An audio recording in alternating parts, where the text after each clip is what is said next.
네, 안녕하세요. 제가 관장님을 소개해드려야 되는데 아나운서가 이렇게 영광스럽게 우리 김미숙 관장님께 소개를 받아서 무한한 영광으로 생각하고 있습니다. 저희 오프라인과 온라인 함께 차후에 이 모든 강연들이 일반 대중에게도 공개될 예정이기 때문에 제가 잠시 카메라를 보면서 또 이렇게 얘기를 하는 시간도 있을 겁니다. 그때 저 여자 뭐하나 생각하지 마시고 온라인, 오프라인으로 더 많이 만날 수 있어서 더 영광스럽게 생각합니다. 저는 주식회사 제이컴즈 김정아 대표입니다. 반갑습니다. 네, 우리 관장님께서도 말씀하셨지만 저희가 변하는 것과 변하지 않는 것에 대한 큰 주제로 오늘 정말 뜻깊은 강연을 준비를 했는데요. 저희 엄마들은 정말 많이 변했습니다. 네, 하루 세 끼를 챙겨서 우리 아이를 먹여야 되고 그리고 또 출근도 하셔야 되고요. 정말 바쁜 일상 속에서 또 가족들과의 오히려 더 많은 사랑이 생기기도 했고요. 아마 이야기를 나누면 참 많을 것 같습니다. 그래서 오늘 강연이 조금은 제목은 딱딱할 수 있지만 일자리의 미래라는 제목일 수는 있지만 이분께서 정말로 더 재밌고 유익하게 강연을 준비를 했습니다. 오늘 강의 주제는 포스트 코로나와 제4차 산업혁명 시대 일자리의 미래라는 주제로 함께 하겠습니다. 일단 너무나 이 연사님의 프로필이 길어서요. 어떤 것부터 설명을 해드려야 될까 고민을 하고 있습니다. 일단 강연은 저희가 1, 2부로 나눴습니다. 1부 1시간 정도 강연을 들으시고 저희가 브레이크 타임을 짧게 가지고 또 30분 정도 강연을 들을 텐데요. 그 이후에 질문은 우리 선생님들 책상 위에 노란 종이가 쓰여져 있습니다. 거기에 궁금한 점 메모해 주시면 제가 대신해서 질문 드리도록 하겠습니다. 일단 강사 소개 정식으로 드리도록 하겠습니다. 우리 신진보 박사님이신데요. 한국전자통신연구원의 책임연구원이시기도 하고 그리고 충청북도 4차 산업혁명추진위원회 위원님으로 함께하고 있습니다. 주요 연구 분야는 ICT R&D 전략 그리고 미래사회 인간, 국가, 과학기술 정책 이렇게 다양한 분야 연구하고 계십니다. 여러 가지 책을 쓰셨는데요. 전략적 관광 마케팅 그리고 포스트 바디 레고 인간이 온다 여러 가지 책을 통해서 또 일반 시민들을 가깝게 만나고 있는 분입니다. 자, 제가 이제 소개를 드려야 될 것 같습니다. 나오실 때 큰 박수로 맞이해 주십시오. 환영해 주세요.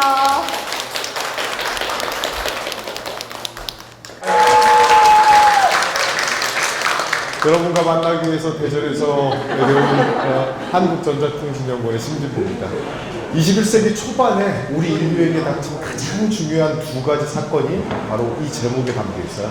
하나는 4차 산업혁명이라는 큰 변화고 또 하나는 코로나라는 큰 재앙입니다. 근데 이 재앙과 변화가 함께 만나서 세상을 지금 완전히 바꿔놓고 있어요. 특히 이 바꿔놓는 것 중에 우리 여성분들을 중심으로 해서 일자리와 직업 구조가 어떻게 바뀔지에 대한 얘기를 오늘 1시간 반 정도 풀어보려고 합니다. 같이 한번 시작을 해보시죠. 첫 번째 제가 드리고 싶은 이야기를 세 가지로 정리하자면 첫 번째 포스트 코로나 시대에 대한 얘기를 할 거고요. 두 번째, 네 번째 산업혁명 시대에 대한 얘기, 세 번째 미래가 어떻게 바뀌어서 일자리는 어떻게 변할지 이런 얘기를 진행하는 거예요. 제목을 제가 포스트 코로나 시대 위험 사회에 대두라고 했는데 이건 읽어보시면서 이제 들어보시면 왜 위험사인지 알게 되실 거예요. 여러분 코로나라는 그러니까 코비드-19이라는 팬데믹이라는 거죠. 팬데믹이라는 게 대규모 감염병을 이야기하는 거잖아요. 근데 우리 인류 사회에서 코로나 이전에도 우리 인류에게 치명적인 위험을 미쳤던 대규모 감염병들이 있었어요. 여러분들이 상식적으로 알고 있는데 우리 인간의 역사가 150만 년 정도가 되는데 이 150만의 인류 역사에서 가장 많은 인간을 살상했던 팬데믹은 뭐였을까요? 맞아, 흑사병. 우리 패스트라는 질병인데 이 흑사병이라는 거는요 실제로 지구의 역사, 지구에서 인류가 농경 문화를 가지면서부터 시작됐다고 보시면 돼요. 왜냐하면 이건 제라드 다이아몬드 교수님의 설명인데 인간이 지금으로부터 한 12,000년 전쯤부터 농업혁명이라는 걸 시작해요. 농업을 하게 되니까 한 지역에 정주하게 되잖아요. 근데 사람의 몸뚱아리는 힘이 한계가 있어요. 그래서 인간들은 야생동물을 길들여서 가축을 삼아서 농경을 원활하게 하기 시작합니다. 근데 이 가축과 인간이 함께 살게 되면서부터 대규모 전염병이 시작됩니다. 그 중에 가장 대표적인 전염병이 패스트입니다. 14세기에 유럽을 강타한 흑사병. 왜 흑사병인지 아세요? 맞아요. 사람이 시커멓게 돼서 죽어서 흑사병인데 실제 이 흑사병의 원인이 되는 균은 패스트균입니다. 근데 패스트는 원래 세 종류가 있는데요. 14세기에 유행했던 패스트의 종류는 선패스트라는 질병이고요. 현재 중국 네이멍구 자치주와 북경에서 발생해서 사망자도 나왔죠. 지금도 패스트가 있어요. 이 패스트는 림프절 패스트입니다. 이 당시는 선패스트라는 게 유행하는데 이 선패스트가 실제 어디서 발생하게 되면 중국 서남부 지역 아니면 중앙아시아 지역의 풍토병이었어요. 근데 여기서 또 많은 사람들이 또 그래. 또 중국이야? 막 이런 소리를 해요. 왜 중국에서 이렇게 무슨 질병이 시작되지 얘기하는데 제가 아까 대규모 감염병이 어디서 시작됐냐면 인간이 가축을 키우면서 시작됐다고 얘기했잖아요. 중국이 발병진 원인이 결정적으로 뭐겠어요?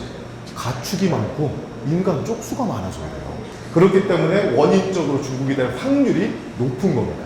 하여간 중국과 중앙아시아에서 풍토병이었던 이 패스트가 실크로드와 바닷길을 타고 유럽에 전파돼서 14세기, 그러니까 1300년대 유럽을 초토화시켜버립니다. 얼마나 초토화시켰냐면 유럽 전체 인구의 3분의 1 정도가 죽게 돼요. 사람의 3분의 1이 죽는다는 건 끔찍한 얘기예요. 몰살된 가족도 많겠지만 걸어다니는 세상 중에 한 명이 죽어 없어지는 이 말도 안 되는 일이 벌어진 거죠. 그래서 당시 사망했던 사람들의 통계는 최소 7,500만에서 최대 2억 정도로 봅니다. 근데 중요한 건 유럽에선 그래도 워낙 크게 터져가지고서 저렇게 3분의 1 정도가 죽었다고 통계라도 추정이라도 할 수 있는데 실제 저거 시작은 중국 아니면 중앙아시아라고 그랬잖아요. 이쪽에서도 엄청나게 사람이 죽었는데 이쪽은 워낙 인간들이 많았던 지역이라 그 사람의 사망에 대해서 무덤했어요. 그래서 통계조차도 안 잡힐 정도로 더 많이 죽었습니다. 근데 이 14세기에 선패스트로 인해 가지고서 유럽에는 큰 변화가 돼요. 우리가 중세 유럽이라고 하면 알고 있는 게 카톨릭, 봉건제 이런 얘기를 하는데 카톨릭과 봉건제는 무너집니다. 왜냐하면 신을 아무리 부르짖고 신에게 기도를 드려도 걸리는 거예요. 그래서 죽는 거야. 게다가 신과 접촉하고 있는 사제들, 그러니까 신부님들도 돌아가시는 거예요. 이러니까 신에 대한 믿음이 흔들릴 수밖에 없잖아요. 게다가 더 무서웠던 건 하도 많은 사제들이 죽고 나니까 자질이 안 되는 사람들을 사제로 서품하기 시작합니다. 그러니까 사제의 자질이 떨어지니까 이 사람들은 종교에 대한 그 신념보다는 자기의 부를 축적시키기 위해 더 난리를 쳤고 이러다 보니까 종교가 타락하게 돼요. 그래서 결국 이 종교 타락은 나중에 독일로부터 시작되는 종교개혁의 시발점이 됩니다. 놀랍게도 선패스트, 이 흑사병이 종교개혁의 시작점이었던 거예요. 또 하나 중세 공건 영주제가 무너지게 되고요. 또 중요한 게 인간이 인간에 대해서 이제 깨닫게 되는 시기가 돼요. 지금까지는 하느님만 붙잡고 있었는데 하느님을 붙잡아도 소용없어. 이러다 보니까 인간은 뭐지? 라는 인간의 육체는 어떻게 돼 있지? 인간은 얼마나 아름다운 거지? 이런 걸 연구하기 시작해요. 그게 우리가 들었던 르네상스예요. 르네상스가 굳이 우리말로 번역하면 인본주의거든요. 그게 뭐냐면 사람이 근본이 된다는 얘기잖아요. 사람을 연구하는 계기가 이때부터 시작이 됩니다.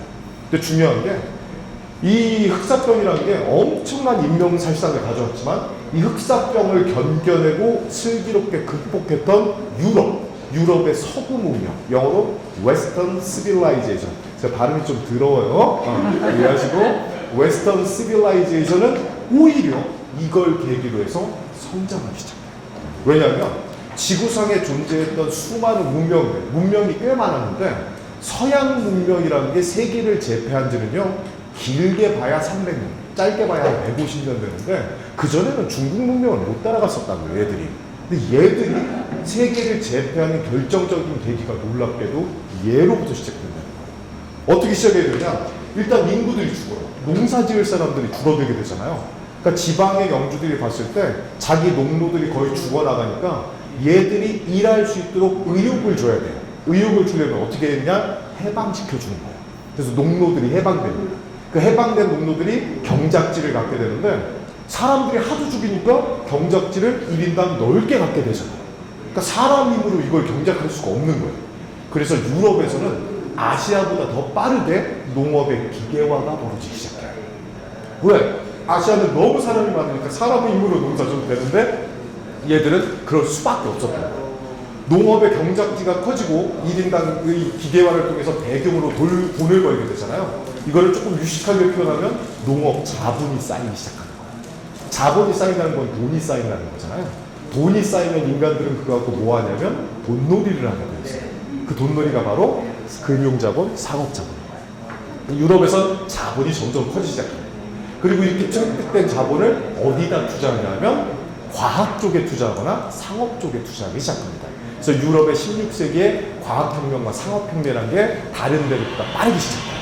그리고 이렇게 발달한 과학과 상업을 기반으로 해서 유럽은 17세기부터 산업혁명과 이 산업혁명을 통해서 성장한 국력을 바탕으로 세계 곳곳에서 식민지를 건설하기 시작했죠. 그 제국주의.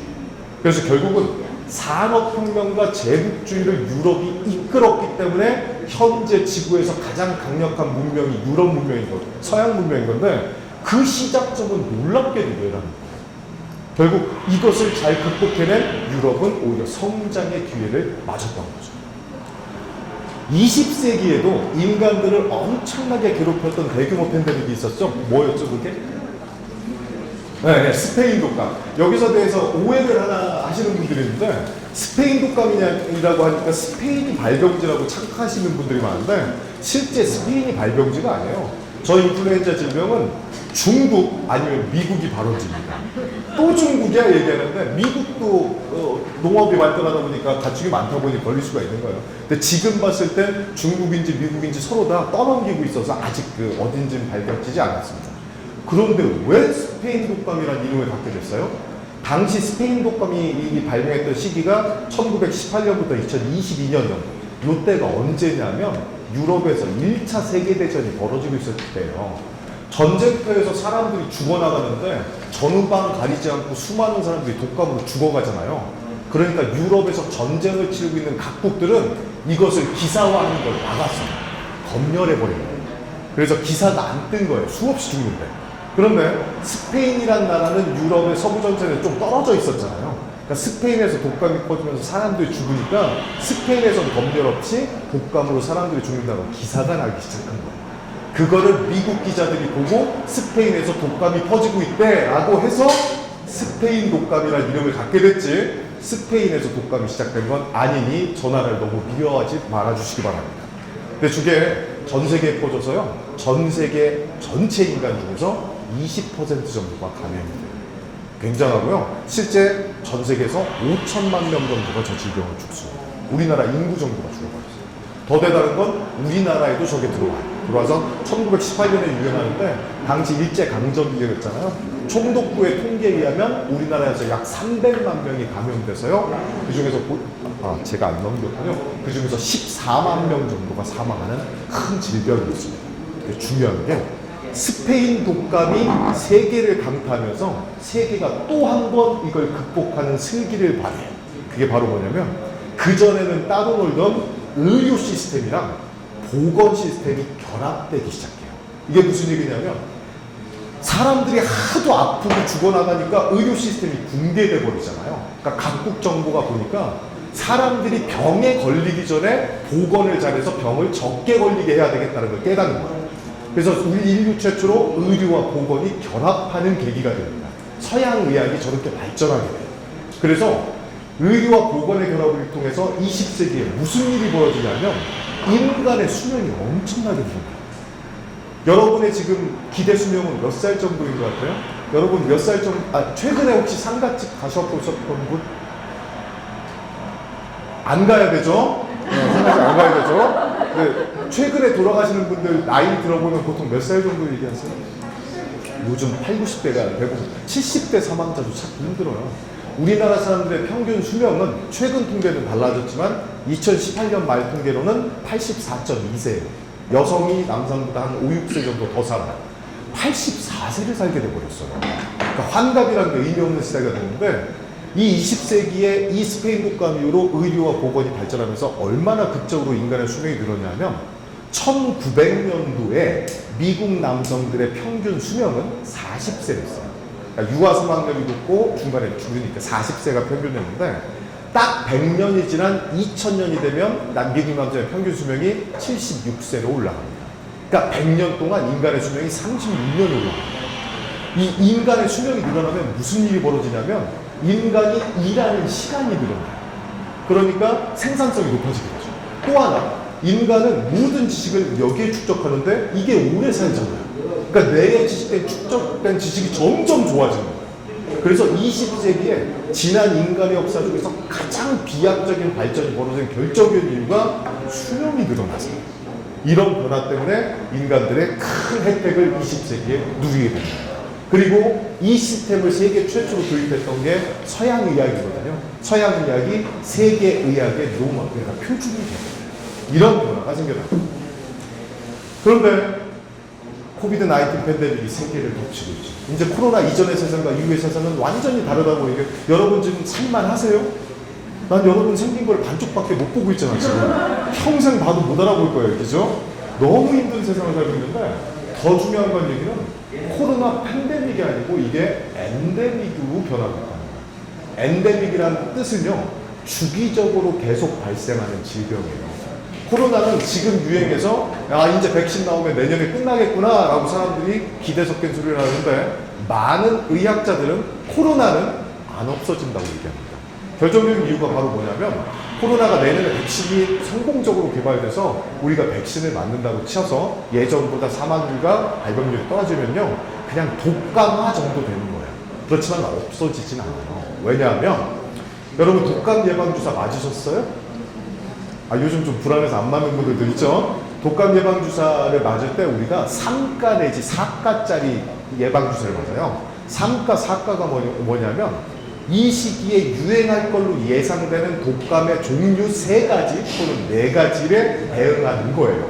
근데 왜 그 이상을 안 줘요? 10가 정도 주면 되잖아요. 그런데 그렇게 했던 사람 몸이 아작나죠. 못 견뎌내지 못해서 3가 내지 4가 정도의 백신을 주는데 독감 백신을 어떻게 만드냐면 북반구랑 남반구가 계절이 반대잖아요. 그러니까 남반구에서 유행하는 독감의 유형을 알아서 아마 다음에 북반구에서 이게 유행할 거야. 그래서 거기서 3개 또는 4개를 골라서 3가, 4가짜리 백신을 만드는 겁니다. 북반구가 1개 또 걸리면 남반구로 그렇게 백신을 만드는 거예요. 그런데 독감 백신 맞았다고 독감 안 걸리는 거 아니잖아요.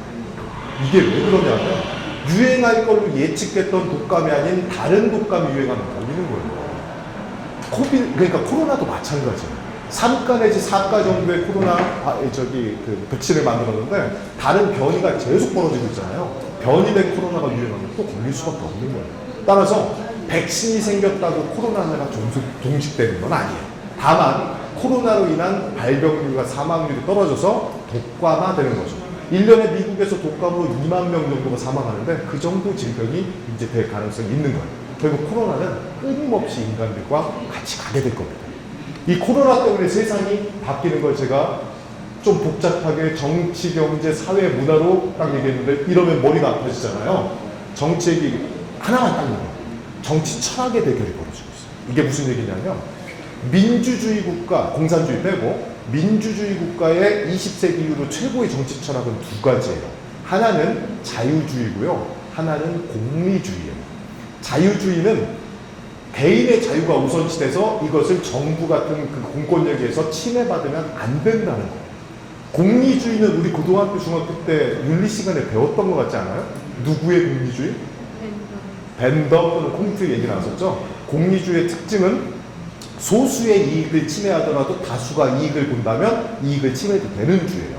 2가지가 대표적인 지금 그 공화 국가들의 정치 철학이 되는데 최근에 방역하는 걸 봤을 때 공리주의적인 사회 분위기 또는 정치체제 가진 쪽이 방역 성과가 좋아요. 우리나라 사람들도 은근 공리주의예요. 남들한테 피해 안 주려고 쓰는 거예요. 쓰는 건데 유럽이나 미국 뉴스 보면 가끔 화들짝 놀라죠. 쟤들 왜 저래? 마스크 쓰게 한다고 시위하잖아요.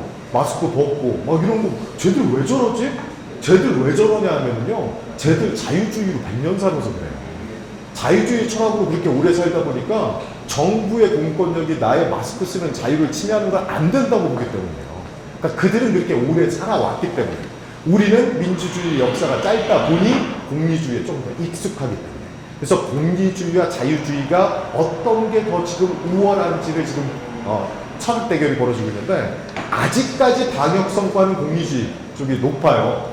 그런데 공리주의란 게 무서운 거예요. 왜냐하면 소수의 이익을 침해해버리고 또 다수의 이익을 추구하다 보면 자꾸 이게 보편화가 되면 정부 또는 공권력이 너무 비대한 힘을 갖게 돼요.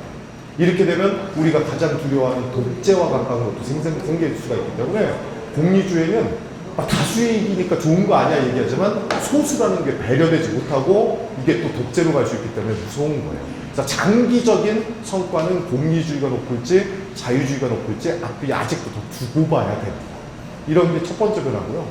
경제적으로 좀 어려운 용어 하나 나왔죠. GVC, 글로벌 밸류 체인이라는 거예요. 이 GVC가 뭐냐면 전 세계에서 원재료를 어디서 가져와서 부분품을 어디서 만들고 이걸 어디 보내서 완제품을 만들어서 어떻게 유통시켜서 소비자한테 가는지, 그 밸류 체인인데, 지금까지 20세기 후반의 글로벌 밸류 체인의 핵심은요, 중국이에요. 중국은 세계에 등장했잖아요. 우리나라에서 만든 부분품이 중국에 가서 완제품이 돼서 중국 배나 비행기에 실려서 미국과 유럽에 가는 거예요. 중국이 항상 이 GVC의 핵심에 있었는데, 이번 코로나 사태를 통해 가지고서 중국과 단절하기를 원하는 국가들이 빼들면서 전 세계가 글로벌 밸류체인에서 중국을 배제하자는 움직임을 조금씩 보여요. 특히 미국은 중국의 성장이 너무 못마땅하거든요. 이게 민주당 정권이든 공화당 정권이든 미국은 절대 중국과 타협하지 않습니다. 왜? 패권을 가진 국가가 다른 패권 국가가 등장하면 누가 용서해요? 결국 중국을 이번 코로나 기회를 통해 가지고서 글로벌 밸류체인에서 배제하고자 하는 노력들이 펼쳐지면서 그 지역 국가들끼리 뭉치는 밸류체인이 생기는데, 이거 굉장히 좀 문제가 있는 거예요. 왜냐하면 중국을 우리가 왜 글로벌 밸류체인의 핵심으로 썼어요? 중국이 무슨 장점이 있어서? 싸잖아. 쪽수가 많다 보니까 인건비가 저렴하고 싸잖아. 원재료도 싸게 할 수 있고. 그래서 가격을 낮출 수 있는 메리트가 있어서 GVC에서 중국을 썼는데, 중국을 배제하면 당연히 가격은 올라가게 됩니다. 그래서 이런 다변화라는 것 자체가 중국을 배제해서 감정적으로 혹시 이 중에 즐거워하시는 분이 있을지 몰라도 사실 소비자 입장에서는 바람직한 변화는 아닐 수도 있습니다. 또 하나, 요즘 제일 많이 들리는 소리가 언택트죠. 언택트라는 단어를 이제 다 알게 됐는데, 저는 이번 코로나 시대를 맞이해서 큰 변화를 하나 가지겠어요. 저는 물건을 직접 사보거나 착용해보지 않고는 안 사는 사람이었어요. 그런데 이제 코로나 시대에 쿠팡 매니아가 됐어요. 제 버릇이 뭐냐면 퇴근할 때 아파트 양수기함을 열어보는 버릇이 있어요. 그리고 왜 제 아내와 딸내미가 택배 아저씨의 벨소리를 그렇게 즐거워하는지 알게 됐어요. 그리고 더 대단한 게, 제 아내가 의류 같은 거, 옷 같은 거 고를 때 구매 행위 자체를 즐기는 게 아니고 구매를 위한 비교 검색 행위를 즐거워하더라고요. 여러분들도 그러세요? 그 과정을 즐기더라고요. 참 비효율적인 짓 한다 제가 그랬었는데 저도 즐기고 있더라고요. 재밌더라고요. 이게. 그래서 제 소비 생활도 꽤 많이 바뀌었는데, 이 언택트 경제는 이제 뉴 노멀이 돼서 계속 세상을 바꿔나갈 겁니다. 또 대단한 건 지금 벌어지고 있다는 4차 산업혁명이 코로나 때문에 앞당겨졌어요. 최소 5년에서 최대 10년 정도 앞당겨졌어요. 무슨 얘기냐? 이 4차 산업혁명의 일자리 모습 중에 대표적인 게 바로 원격근무, 재택근무, 비대면 서비스 이런 것들인데, 지금까지는 비용 문제라든지 시스템 문제 때문에 왜 이게 좋다는 건 알아도 안 했는데 지금 강제적으로 해버리게 됐잖아요. 이러면서 4차 산업혁명이 가속화되는 효과도 지금 나타나고 있습니다. 근데 중요한 게 경제적으로 경제 양극화가 심화되는 문제가 있어요. 이게 바로 뭐냐면, 부동산을 가지고 있거나 자본을 가진 사람은요, 사람을 접촉하지 않고도 재산이 늘어요. 그런데 대부분의 하층 노동자 계층은 접촉해서 일해야만 생계를 유지할 수가 있잖아요.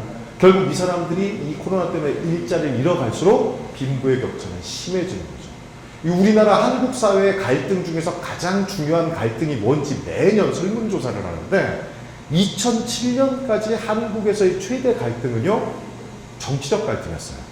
북한이 있고 우리가 있고 진보가 있고 보수가 있고 영호남의 대결이 있고, 그래서 한국에서 최고의 갈등은 정치 갈등이었는데, 2008년 이후부터 한국에서 최대의 갈등은 경제입니다. 경제가 불평등하다라는 것에 대한 못 찾는 이 갈등이 심화되고 있는데 이래서 사회 불평등이 심화되고 있는 거죠. 큰 변화가 생기고 있습니다. 문화적으로도 언택트 문화도 생기고 있고요. 중요한 게 서구 문명 우월주의라는 게 해체되기 시작했어요. 제가 아까 패스트, 그러니까 흑사병 얘기하고 아까 스페인 독감 얘기하면서 이걸 슬기롭게 극복하고 산업혁명했던 서구가 세계를 제패하고 있다고 얘기했잖아요. 지금까지는 서구의 시스템이 우리의 모범이었어요. 그래서 수많은 개도국들, 아시아, 아프리카, 중앙아메리카, 남아메리카의 국가들이 서구에서 배우는데 급급했어요. 심지어 서양이 세계를 제패했던 결정적인 이유들을 다 연구하면서 그 중에서 중요한 요소를 하나를 대부분의 국가에서 배웠는데요. 그게 바로 경제입니다. 우리나라 사람들 경쟁 심한 세상에서 살잖아요. 입시 경쟁, 심지어 유치원도 입시 경쟁이죠. 그리고 취업 경쟁, 엄청 경쟁 시대에 사는데 우리가 왜 경쟁 속에서 살게 됐냐면요. 서양 자체가 경쟁으로 성공한 사례예요. 서양 유럽이라는 세계에서 두 번째로 작은 이 대륙은요. 산과 하천으로 많이 나뉘어졌다 보니까 작은 단위의 국가들이 많았어요. 한때는 600개 국가가 유럽에 있을 정도로 많았어요. 이 국가들이 생존하고 번영하려면 경쟁이 치열해집니다. 그 경쟁에서 이기려면 혁신을 해야 됩니다. 혁신에 성공한 국가만 성장할 수 있었습니다. 그러니까 유럽은 경쟁이라는 게 기본적인 사회 문화이고 시스템이었던 거예요. 아, 그러니까 유럽이 저렇게 성공했으니까 우리도 경쟁을 도입해야지. 그래서 우리나라를 비롯한 수많은 국가들이 경쟁 시스템을 도입했던 겁니다.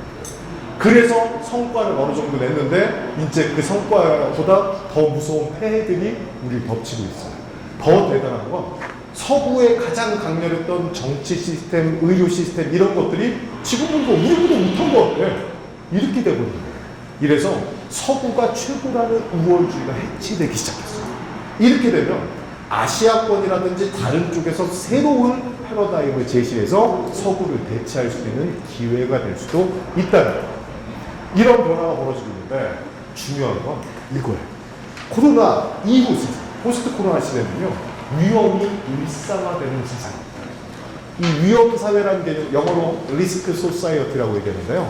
이 개념을 내놓으신 분이 바로 독일 미넨 대학의 울리 벳 교수님이에요.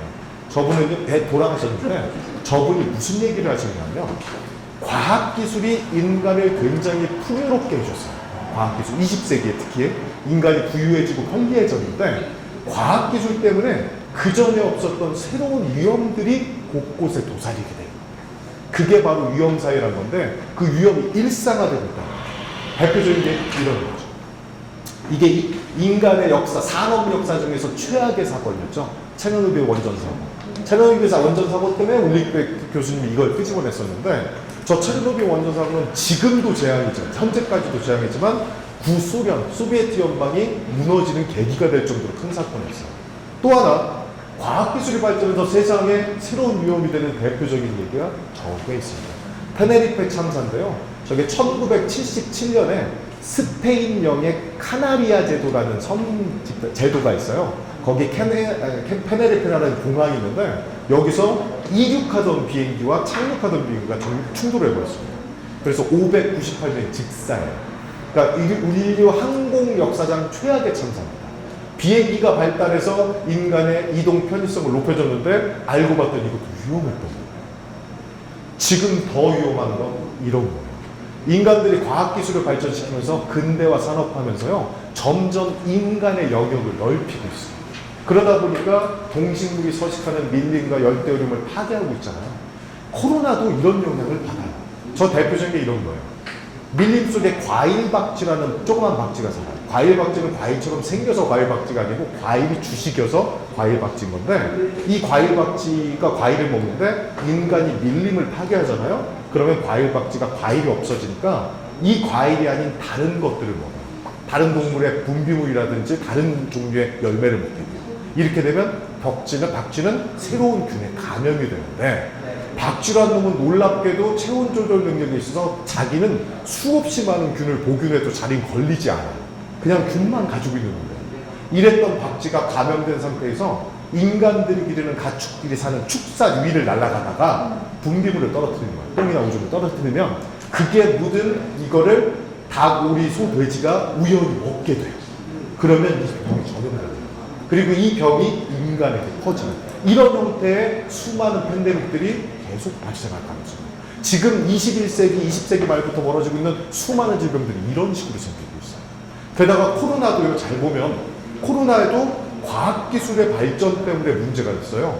과학기술 가운데 세계적으로 교통기술이 발전하면서 이 코로나가 퍼지는 속도가 너무 빨라져요. 결국 과학기술은 우리를 풍요롭게 하지만 우리에게 전혀 아주 새로운 위험들을 늘상 만들어주고 이게 위험사회예요.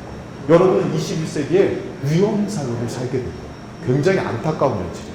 그런데 제가 좋아하는 영국의 역사학자 토인비 교수님이 이런 얘기예요. 역사는 도전과 응전이다. 어디서 주워 들어보셨죠? 네, 도전과 응전인데 어떤 개인이든 조직이든 국가든 문명이든 문제에 봉착하게 되는데 그 문제를 슬기롭게 응전하고 해결한 쪽은 성장해요. 아까 얘기했던 서양이 세계를 제패했던 게 흑사병과 스페인 독감을 이겨냈기 때문이죠. 이렇게 응전하면 이겨냈는데 그렇지 못한 문명이나 국가 기업은 쇠퇴하게 돼 있어요. 이 코로나라는 이 큰 변혁과 4차 산업혁명이라는 병역 속에서 이 문제를 슬기롭게 응전하는 것이 필요한 세상이 됐다는 것을 말씀드립니다. 그리고 또 하나, 코로나 시대에 뭐가 유망해요? 얘기하는데 21세기 전반부의 가장 큰 트렌드가 4차 산업혁명이라는 코로나예요. 이 두 가지가 만나면서 위험이 일상화되고 비대면 사회로 바뀌었고 자국중심주의, 고립주의 이런 게 생겨나고 또 하나 바이오헬스 쪽이 굉장히 각광을 받으면서 수많은 과학기술들이 이것을 극복하고 헤쳐나가는 데 도움이 된다고 해서 각광받고 있는데 제가 여러분들이 기술 전문가가 아닌데 이따위 거 설명해줘 봤자 일단 머리가 아플 거예요. 그래서 이거는 깊게 설명을 안 드릴 텐데 중요한 게 있어요. 이 코로나 사태가 터지기 전에 캐나다에 있었던 한 인공지능이 작년 12월에 코로나 같은 대규모 감염병이 1월부터 전 세계를 강타할 것이라고 예측한 적이 있었어요. 그러니까 인공지능이 가지는 독특한 게 바로 뭐냐면 수많은 데이터를 통해서 학습을 통해서 이 데이터를 바탕으로 인간이 생각하지 못하는 영역까지 빠르게 생각할 수 있다는 장점이 있거든요. 이 인공지능을 비롯한 수많은 지능정보 기술을 바탕으로 해서 디지털 기술을 발전시키면 코로나 시대도 슬기롭게 극복할 수 있음을 제가 설명드리면서 이 코로나가 누구에게는 굉장히 위험한 일이기 있지만 누군가에겐 또 기회가 될 수 있고 그것이 우리나라 그리고 여러분들에게 기회도 될 수 있음을 제가 첫 번째 말씀드립니다. 이제 두 번째로 4차 산업혁명 이야기 들어갈게요. 4차 산업혁명이라는 단어 모르시는 분 없죠? 전 세계에서 4차 산업혁명이라는 단어를 제일 미친 듯이 맹렬하게 쓰는 나라가 우리나라예요. 제일 미친 듯이 써요. 전 세계에서 공무원 교육에 4차 산업혁명을 필수 과목으로 박아놓은 유일한 국가라고 보시면 돼요. 그런데 이 4차 산업혁명 시대가 세상을 어떻게 바꾸는지를 간단하게 설명드릴게요. 중요한 게 4차 산업혁명이라는 단어를 우리가 미친 듯이 쓴 지 한 6년 됐거든요. 근데 사실 이 단어를 여러분은 그냥 피상적으로만 알아요. 여러분들이 4차 산업혁명 어떻게 생각하냐면 뭔가 인공지능 같은 과학기술이 등장해서 세상이 좀 바뀌는 거 정도로 생각을 하면서 대부분 과학기술 이름 몇 가지를 나열하는 정도로 끝내버립니다. 여기서 혹시 여러분들의 사전 지식을 한번 테스트해볼까 합니다. 여러분 4차 산업혁명 시대를 이끄는 과학기술 중에서 알고 있는 거 뭔지 읊어보기 시작. AI가 뭐의 약자죠? 약자라고 물어봤으면 뭐로 대답을 해야지? 진공지능? 알파고, AI는 Artificial Intelligence, 인공적인 지능의 약자. 그래서 인공지능인데 제가 왜 약자를 물어보냐면요. 2016년도에 우리나라에서 이세돌 구단이랑 알파고이랑 붙었어요. 그때 2016년 2월부터 4월인데 그 이후로 우리나라 국민들만큼 AI, 인공지능이라는 단어를 언론에서 많이 접한 국민들이 없을 정도예요. 그래서 인공지능이라는 단어가 굉장히 유행을 하게 되는데 제가 농림수산축산부라는 그 부처 있잖아요. 정부 부처 가서 공무원들 모아놓고 강연을 하는데 원래 공무원 강연이 굉장히 힘들어요. 왜냐하면 대부분 끌려온 분이시다 보니까 대답을 정말 안 하세요. 게다가 대답을 해도 옹알이를 해요. 그러니까 지식을 뽐내는 걸 굉장히 부끄러워하세요, 이 집단은. 그래서 강연할 때 힘이 안 나는데 이분들한테 제가 AI라고는 다 들어보셨죠? 그랬더니 이 수십 명이 다 안다고 우렁청이 대답을 해서 깜짝 놀랐는데 그들의 AI는 조류독감이에요. 그러니까 AI가 약자를 아티피셜 인텔리전스를 안 쓰면 다른 게 돼버리니까 제가 AI를 얘기합니다. 그러니까 4차 산업혁명 시대에 AI가 가장 많이 들리는 거, 또 알고 있는 과학기술 뭐 있으세요? 빅데이터. 빅데이터. 드론. IoT. 오, 그래도 어디서 꽤 많이. 자율주행차, 3D 프린터, 4D 프린터, 굉장히 많은 과학기술들이 등장하고 있잖아요. 근데 산업혁명이라는 것 자체가 뭐냐면 인류의 이 역사 속에서요 아주 혁신적인 과학기술들이 집중적으로 등장해서 요노, 생산성이라는 거를 비약적으로 올리는 시기, 그걸 산업혁명이라고 부르는 거예요. 인간의 역사에서 뭐 농업혁명 있고 수레바퀴혁명 있고 이런 얘기 하잖아요. 산업혁명이라고 부르는 게 지금까지 3차례 있었고요. 지금 4차 산업혁명이라고 부르는 게 4번째 산업혁명. 과거 3차례 산업혁명 여러분 대충 주워 들었을 거예요. 1차 산업혁명이 우리가 교과서에서 유일하게 배웠던 그 산업혁명이에요. 어느 나라에서 벌어졌다? 영국. 어떤 과학기술이 대표적이었다? 증기기관. 증기기관 누가 발명했다? 스티븐스는 증기기관 차.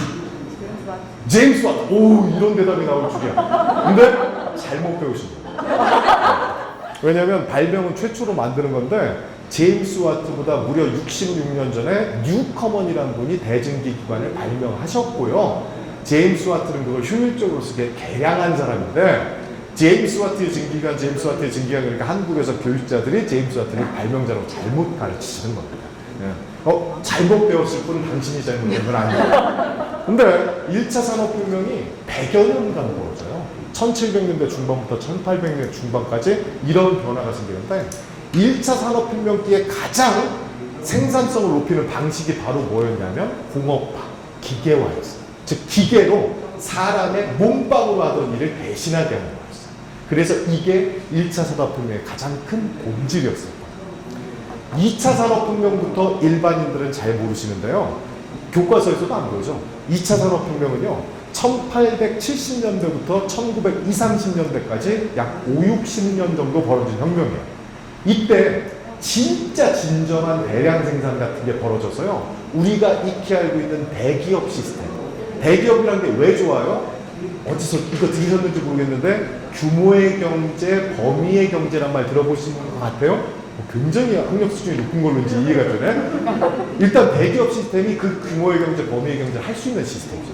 그러니까 생산을 좀 더 값싸게 효율적으로 할 수 있는 시스템. 이런 것들이 등장하는 게 2차 산업혁명입니다.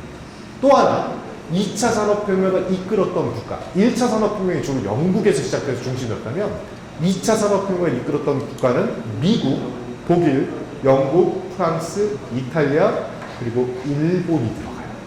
일본 2차 산업혁명을 이끌었던 국가. 그러니까 이런 국가들은요 100여 년이 지난 지금도 글로벌 경제 패권국가죠. 그럼 2차 산업혁명은 세계 경제의 지도를 그렸던 혁명이고 진짜 산업화가 벌어졌다 해서 이 혁명을 산업혁명이라고 불러요.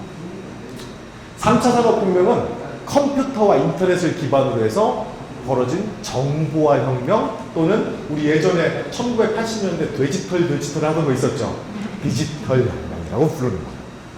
그래서 지금까지 이렇게 3차례 생산성을 높이는 기술들이 집중적으로 등장하게 되는데 1차 산업혁명이 걸린 기간이 약 100여 년이고 2차 산업혁명에 약 5, 60년 걸렸고 3차 산업혁명이 1970년대부터 21세기 초반까지 3, 40년 걸렸어요. 그래서 지금 벌어지고 있다는 4번째 산업혁명은 아마 그거보다 조금 더 짧게 2, 30년 정도 걸리지 않을까라고 사람들이 추정을 하고 있는데 왜 점점 짧아져요? 점점 과학기술이 내놓는 속도가 빨라지기 때문이에요. 그런 변화가 벌어지고 있습니다.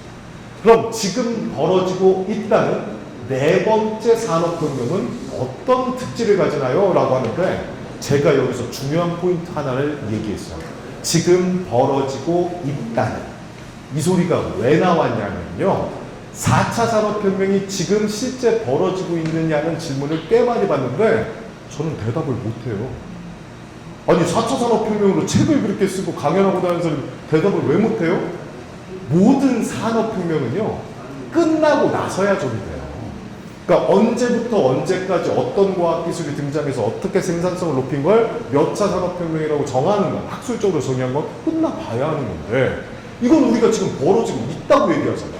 그러니까 이거는 모르는 거예요. 그래서 많은 학자들이 지금이 네 번째 산업혁명이 아니고 3차 산업혁명의 끝물이다라고 주장하는 사람도 있고요. 아예 산업혁명 기간이 아니고 그 중간 휴직이다라고 하는 학자들도 있어요. 그런데 왜 네 번째 산업혁명, 4차 산업혁명이라는 용어를 이렇게 미친 듯이 써요? 지금 네 번째 산업혁명이라고 불릴 정도의 과학기술의 혁신이 벌어지고 있어서요. 그리고 또 다른 어떤 단어로 이 변화를 설명하기가 어려워요. 그래서 전문가들이 4차 산업혁명이라는 단어를 쓰고 있을 뿐 실제 벌어지고 있다고는 저도 말을 못하는 거예요. 다만 한 2030년대, 40년대쯤 돼서 2010년대부터 3, 40년대까지는 4차 산업혁명이라고 정의될 가능성이 농후한 농후. 그래서 지금 4차 산업혁명을 학술적으로 정의 못하지만 감히 어떤 특징을 가지고 있는지 설명드리자면 한마디로 지능화 혁명이 벌어지고 있다. 이게 무슨 얘기냐면 과거 세 차례의 산업혁명이 주로 생산성을 어떻게 높였냐면 인간의 손발에 붙어있는 머슬, 즉 근력을 대신하는 혁신을 했던 거예요. 인간의 몸을 대신해서 생산성을 높이는 기계와 공업화 이런 거예요. 그럼 누가 질문을 해요.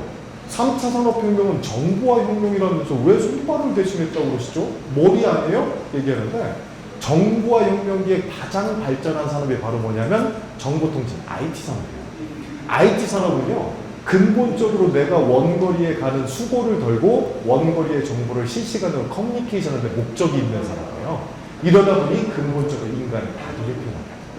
그러니까 과거의 산업혁명이 주로 손발을 대신하는 혁신이었다면 지금 저 선언해버렸죠. 지능화 혁명이죠. 그럼 인간의 손발이 아니고 뭘 대신하는 혁신이 벌어집니까? 지금 머리라고 얘기하면 이것까지 포함해야 되죠. 안 되고 뭐 뇌를 대신하는 혁신이 벌어지고 있다. 근데 이거 무서운 얘기예요. 인간의 두뇌를 대신한다?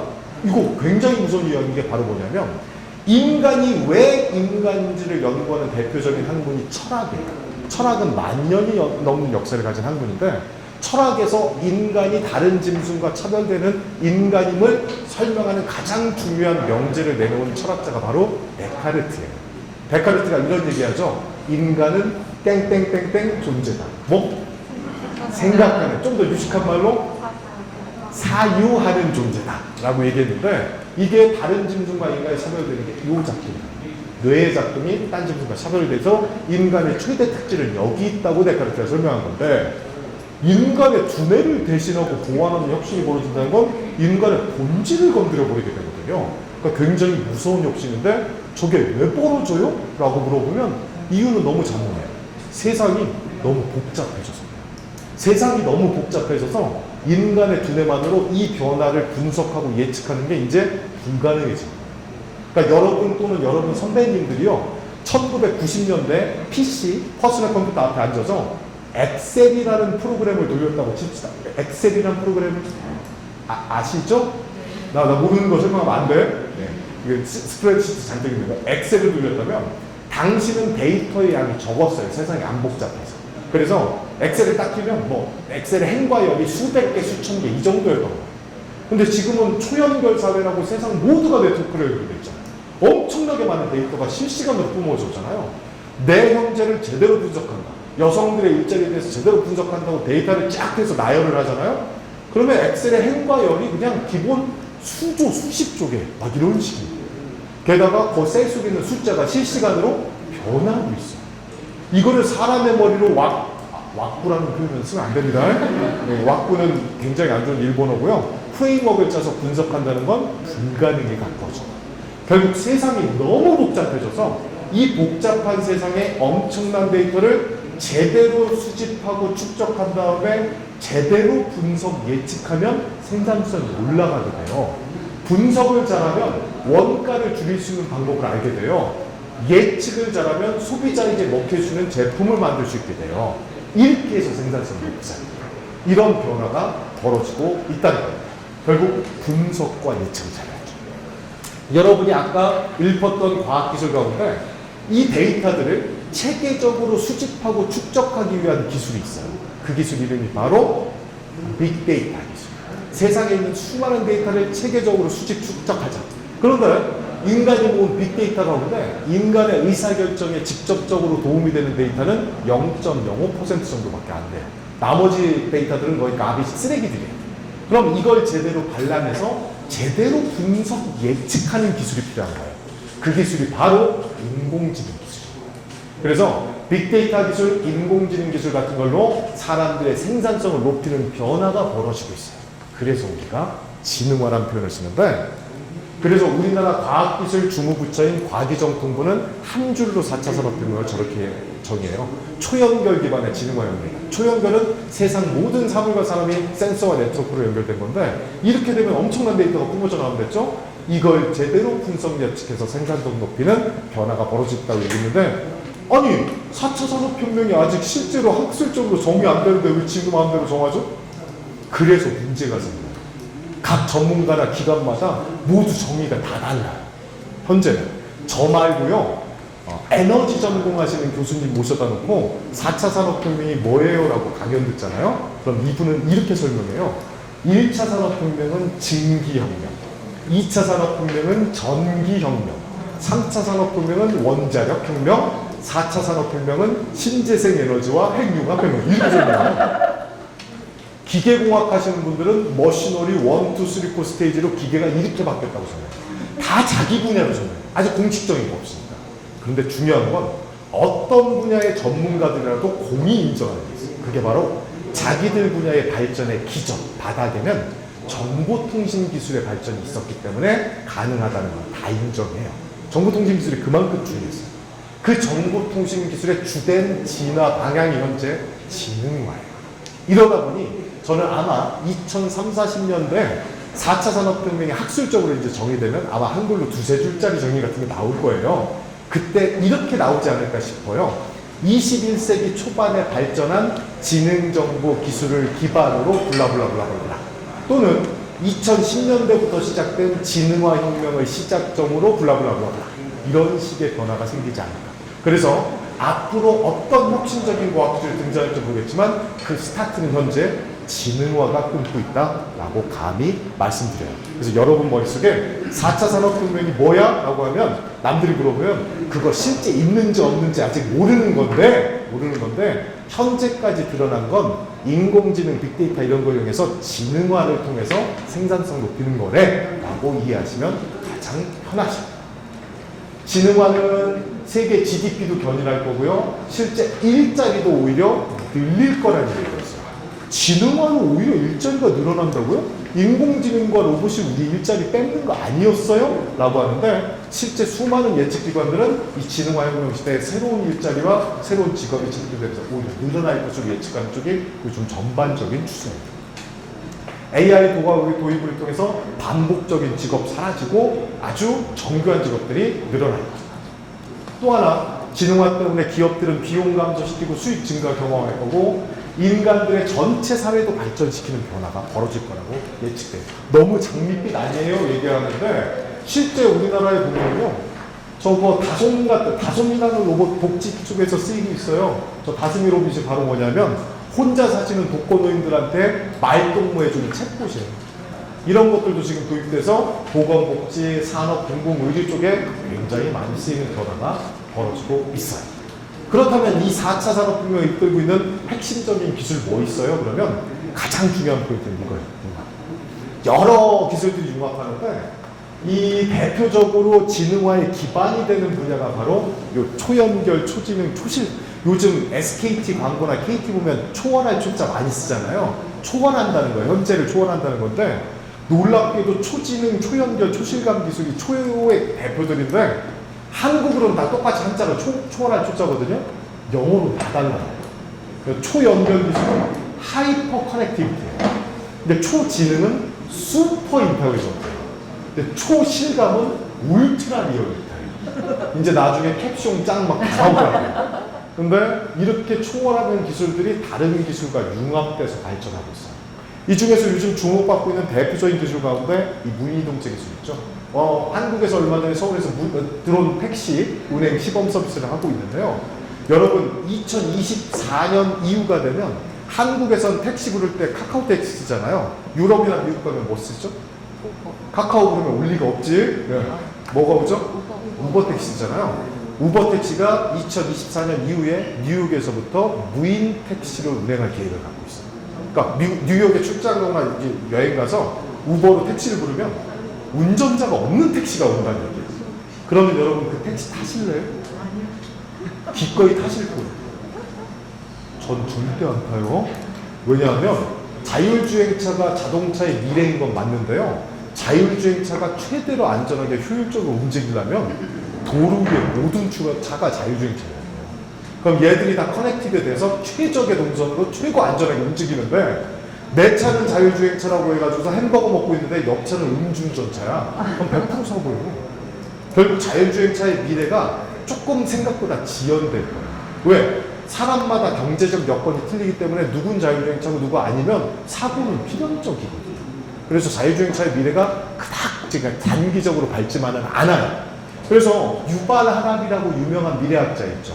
저보다 조금 젊으세요. 이스라엘의 미래학자. 한국 사람들이 현재 가장 좋아하는 외국의 학자가 총균세의 저자이신 제라드 다이아몬드 교수님이랑 호모 사피엔스, 호모 데우스의 저자이신 유발 하라리 교수예요. 근데 이 유발 하라리 교수가 호모 데우스라는 책을 썼어요. 호모 데우스가 이게 뭐냐면 신이 된 인간이라는 뜻인데 호모 데우스 서문에 이런 얘기를 해요. 전 세계에서 자율주행차를 가장 전국적으로 도입할 수 있는 나라는 딱 한 나라다. 어떤 나라? 어떻게 아시나요? 북한. 왜? 당이 명령하면 하루에 다 바꿔야 되지. 그러니까 개인의 경제적인 자유에 의해서 자율주행을 구매하는 쪽은 사고가 필연적이에요. 작년에 있었던 테슬라 자율주행차 사고는 너무 유명하잖아요. 테슬라 자율주행차를 탔던 이 사람이 손을 놓고 가고 있는데 앞에 굉장히 큰 대형 트럭이 고속도로에 쓰러졌는데 대형 트럭의 윗면이 하필이면 흰색이었던 거예요. 거의 3차선을 막고 쓰러져 버린 거예요. 그러니까 이 자율주행차의 시각 센서가 너무 넓은 쪽이 하얘니까 이걸 하늘로 인식해서 전속력으로 갖다 박아버려요. 직사해버립니다. 그러니까 자율주행차가 아직까지는 위험한 요소가 있어요. 그러나 장기적으로는 저쪽으로 가는 건 대세가 될 겁니다.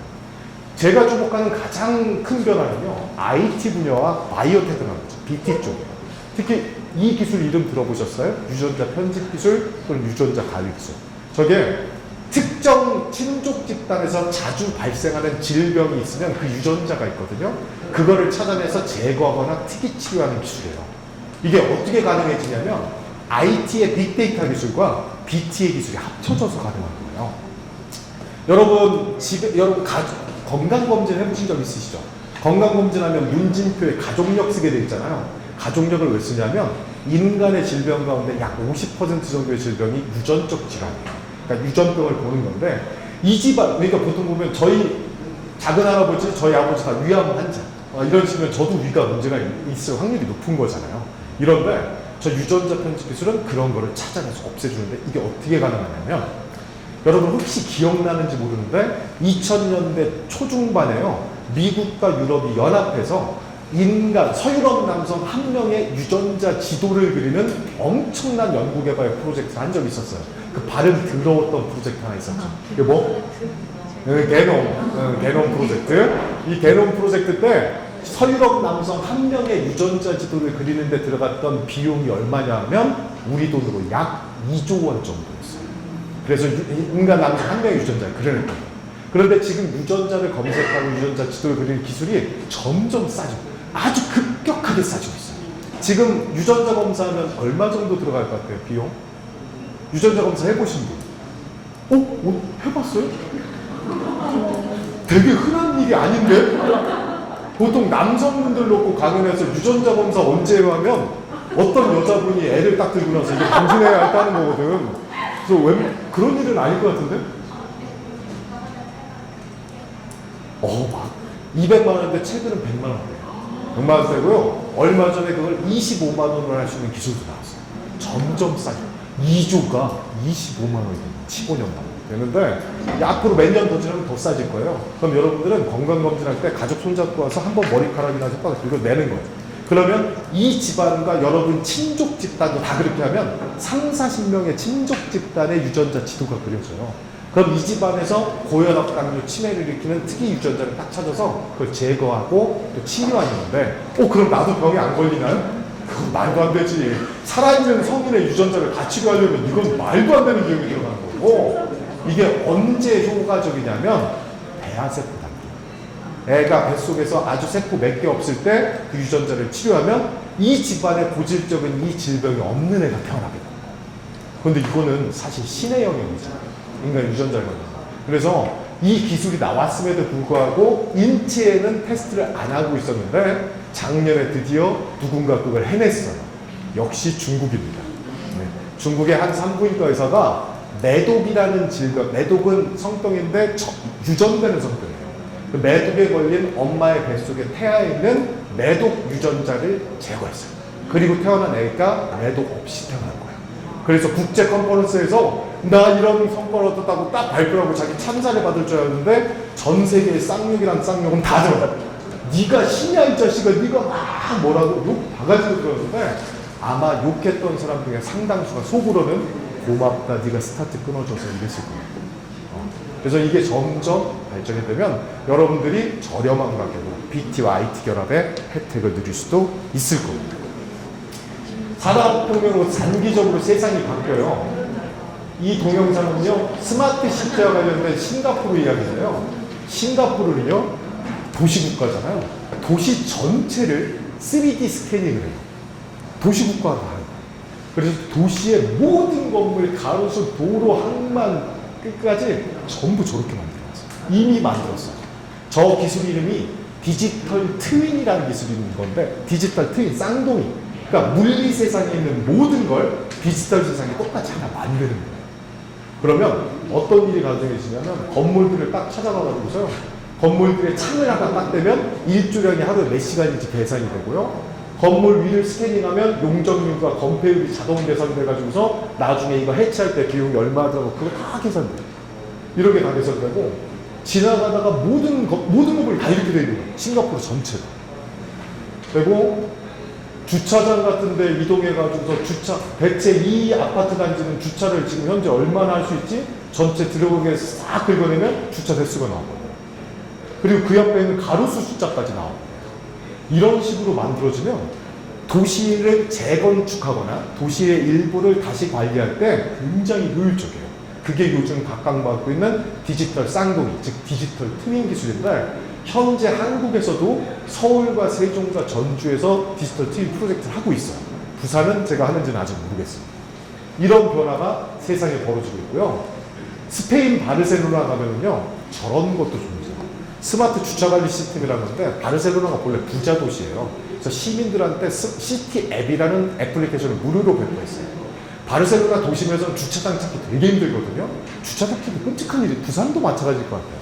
그런데 저 가로등에는요, 지능형 CCTV가 달려있어요. 수천 대의 가로등이. 그래서 이 사람이 파킹이라는 배너를 딱 누르잖아요. 그럼 이 사람의 위치가 GPS로 찍히고요. 수천 대의 CCTV가 최적의 주차위치를 찾아서 내비를 찍어줘요. 그럼 거기 가서 주차해요. 이런 게 이미 스페인에는 상용화돼요. 바르셀로나. 아까 IoT 관장님 계셨는데 바르셀로나 가면 IoT 쓰레기통이라는 게 있어요. 저게 뭐냐면 센서가 달려 있어서요. 쓰레기의 양이 실시간으로 도시에 보고되는 거예요. 우리나라에서는 쓰레기차가 출발할 때 쓰레기가 넘치는지 부족한지 모르고 뚜껑 까는 거잖아요. 쟤들은 쓰레기 양이 실시간으로 보고되기 때문에 어떻게 수거하면 최적인지를 자기들이 짜서 나갈 수가 있다. 그래서 바르셀로나는 이미 쓰레기가 안 보이는 스마트한 거리를 만들고 있어요. 이게 현재 벌어진 변화예요.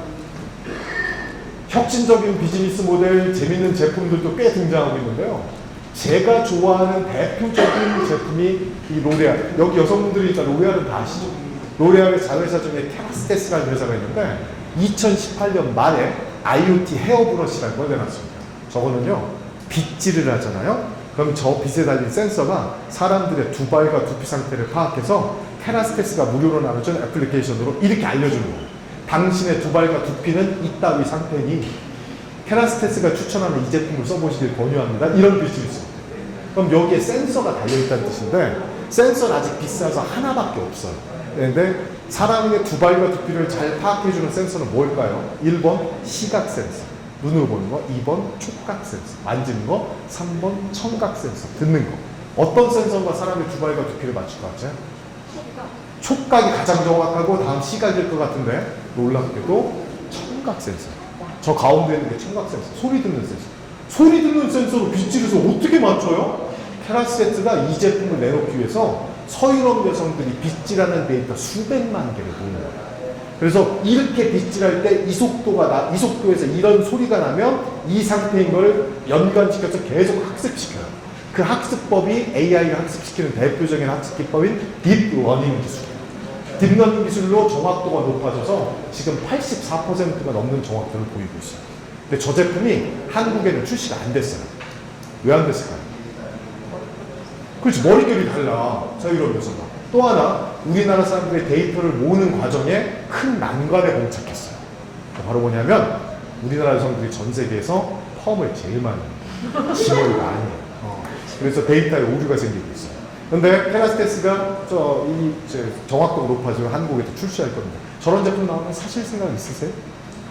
아, 저 따위에는 돈 안 쓴다? 세상은 이렇게 좋아지고 있습니다. 이렇게 해서 현재 벌어지고 있는 변화까지 봤어요. 제가 첫 번째 시간에 두 가지 얘기했어요. 코로나라는 건 엔데믹으로 가고 있는데 이를 통해서 세상이 위험해졌어요. 위험사회가 되는데 이건 누군가에겐 굉장히 큰 불행이지만 또 누군가에겐 기회도 될 수 있다는 걸 얘기했고요. 두 번째, 4차 산업혁명은 인류가 맞이한 네 번째 산업혁명인데 이 가장 중요한 본질은 지능화다.